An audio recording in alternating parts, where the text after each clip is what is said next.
ఒకప్పుడు ఆంధ్రప్రదేశ్లోని ఒక చిన్న గ్రామంలో రామయ్య అనే రైతు ఉండేవాడు. రామయ్య చిన్నతనం నుండి కష్టపడే స్వభావం ఉన్నవాడు. అతనికి వారసత్వంగా వచ్చిన 2 ఎకరాల పొలమే అది. ఉదయం సూర్యుడు ఉదయించకముందే లేచి, తన ఎద్దులను సిద్ధం చేసుకుని పొలానికి వెళ్ళేవాడు. రామయ్యకు భార్య లక్ష్మమ్మ, 2 పిల్లలు, సురేష్, కవిత. అతని కుటుంబం గడిపేది. కానీ ఆ జీవితంలో ఆనందం, పరస్పర ప్రేమ ఎక్కువగా ఉండేది. రామయ్యకు రైతు వృత్తి అంటే గౌరవం. భూమి అమ్మలాంటిది, దానిని ప్రేమతో చూసుకుంటేనే ఫలిస్తుంది అని ఎప్పుడూ చెప్పేవాడు. ఒకసారి ఆ గ్రామంలో వర్షాలు రాలేదు. నేల ఎండిపోయింది.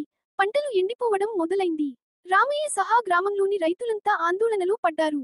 ఈసారి పంట పాడైతే మా కుటుంబం ఏం తింటుంది అని లక్ష్మమ్మ కన్నీళ్లు పెట్టుకుంది. కానీ రామయ్య ధైర్యంగా అన్నాడు, ఆందోళన వద్దు, మనం భూమిని విడిచిపెట్టం. దేవుడు తప్పక కాపాడుతాడు. రోజు నుంచే రామయ్య కొత్త ఆలోచన చేసుకున్నాడు. అతను తన పొలంలో చిన్న నీటి చెరువు తవ్వించడం ప్రారంభించాడు. పక్కన ఉన్న పొలాల నుండి వర్షపు నీరు చేరేలా చిన్న కాలువలు కట్టాడు. గ్రామంలోని కొంతమంది రైతులు నవ్వుతూ, ఈ ఎండలో చెరువు తవ్వడం వృధా కష్టమే అన్నారు. కానీ రామయ్య మాత్రం తన నమ్మకాన్ని కోల్పోలేదు. కొద్ది రోజుల తర్వాత వానలు వచ్చాయి. రామయ్య తవ్వించిన చెరువు నీటితో నిండిపోయింది. ఇతర రైతుల పొలాలు ఎండిపోతుండగా, రామయ్య పొలంలో మాత్రం పచ్చని పంటలు ఊగిపోతున్నాయి. గ్రామస్తులు ఆశ్చర్యపోయారు. రామయ్య కష్టానికి ఫలితం దక్కింది. ఆ పంట కాలంలో రామయ్యకు మంచి దిగుబడి వచ్చింది.